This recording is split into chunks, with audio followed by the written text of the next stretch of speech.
सनातन board का गठन करेंगे, उनमें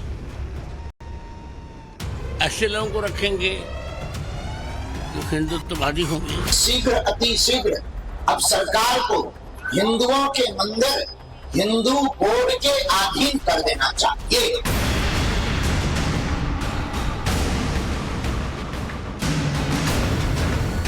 हिंदू एंडोमेंट बोर्ड की हम क्या बोल रहे? नहीं, आपने कैसा है? अरे तुम्हारे बाप की दी हुई नहीं है, ये गवर्नमेंट की नहीं दी हुई है। देश के कोने कोने से सनातन के ध्वजवाहकों की एक ही मांग है कि अब हिंदू मंदिरों को सरकार के हस्तक्षेप से मुक्त किया जाए। खासकर तिरुपति के बालाजी मंदिर में प्रसाद वाले विवाद के बाद तो ये डिमांड और मुखर तौर पर सामने आ रही है। हिंदू संगठनों की मांग है कि सरकार को मंदिरों का नियंत्रण छोड़ देना चाहिए। हिंदू मंदिरों पर हिंदू समाज का नियंत्रण हो। मंदिर चलाना सरकार का काम नहीं है। पूरे भारत में मंदिरों से जुड़े सभी मुद्दों पर विचार करने के लिए राष्ट्रीय स्तर पर जल्द से जल्द सनातन धर्म रक्षा बोर्ड का गठन किया जाए। हमने सरकार से भी बात की है और हम लोग एक सनातन बोर्ड का गठन करेंगे, उनमें ऐसे लोगों को रखेंगे जो हिंदुत्ववादी होंगे, जो हमारी आस्था से जिसे स्नेह होगा। हम तो सरकार से भी कहेंगे कि शीघ्र अति शीघ्र अब सरकार को हिंदुओं के मंदिर हिंदू बोर्ड के अधीन कर देना चाहिए, ताकि किसी भी सनातनी की आस्था को ठेस ना पहुंचे।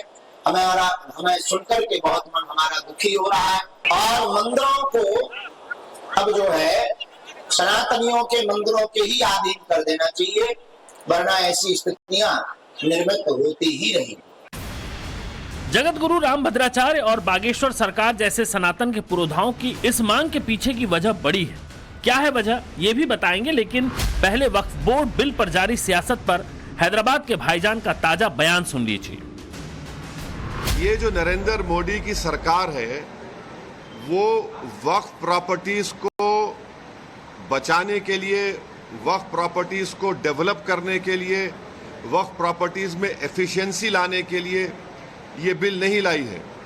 ये बिल इसलिए लाया गया है ताकि हमेशा के लिए वक्फ बोर्ड को खत्म कर दिया जाए।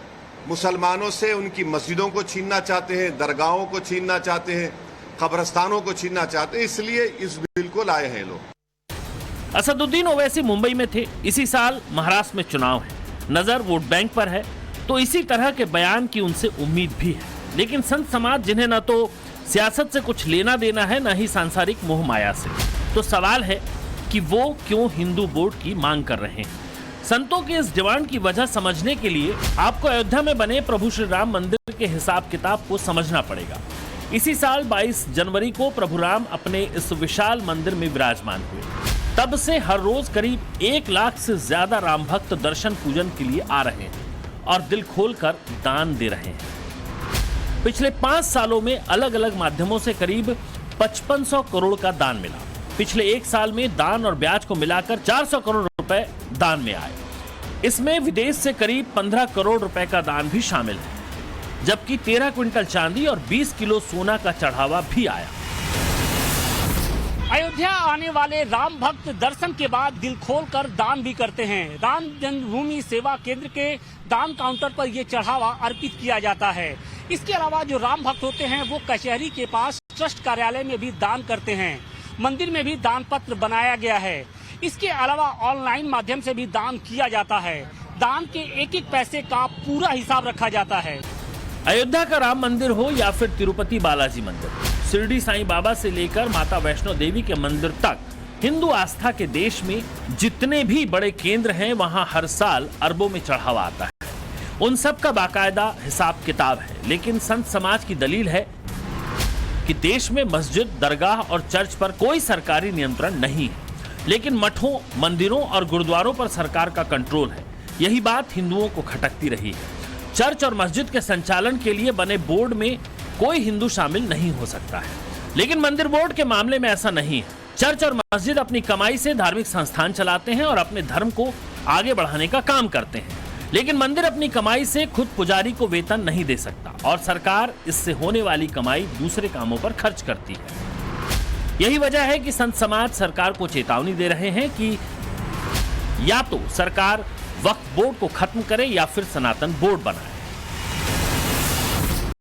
ये मठ मंदिरों को सरकारें नहीं चलाती, संत चलाते हैं, ब्राह्मण चलाते हैं। तो ऐसी स्थिति में यह आदतपत संतों को होना चाहिए, सरकारें अपना आदतपत हटाएं, और अगर नहीं हटाती हैं तो जो जिस प्रकार से मठ मंदिरों में है वो मस्जिदों पर भी होना चाहिए सरकारी हस्तक्षेप। हिंदू मंदिरों के साथ में यह जो पक्षपात हो रहा है कि पूर्ण देश भर में कोई मस्जिद या कोई चर्च गवर्नमेंट कंट्रोल में नहीं है, गवर्नमेंट नियंत्रण के अंदर केवल और केवल हिंदू मंदिर है। और विश्व हिंदू परिषद की यह मांग है कि गवर्नमेंट का यह काम नहीं है सरकार का हिंदू मंदिरों को चलाना, और हमारी मांग है कि सारे मंदिर हिंदू समाज को ही पुनः सौंप देने चाहिए। कि अगर भारत को विश्व गुरु बनाना है तो सनातन को और अधिक शक्तिशाली करना पड़ेगा।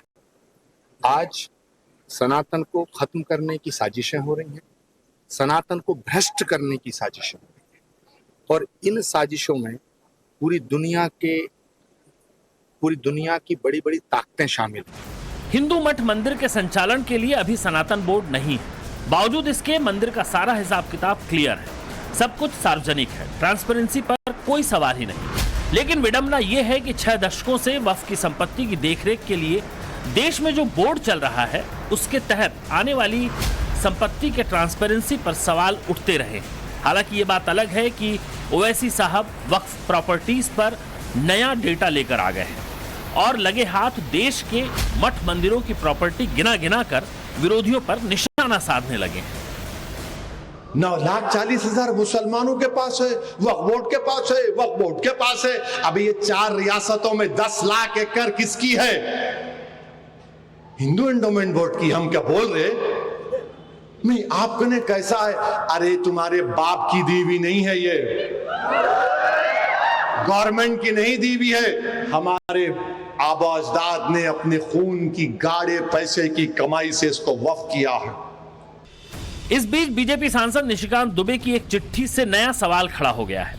वक्फ बोर्ड बिल पर जिस जेपीसी में चर्चा हो रही है उसके कमेटी के मेंबर के तौर पर निशिकांत दुबे ने अध्यक्ष जगदंबिका पाल को यह चिट्ठी लिखी है। इसमें 1,55,00,000 की संख्या में आए फीडबैक में उन्हें साजिश नजर आ रही है।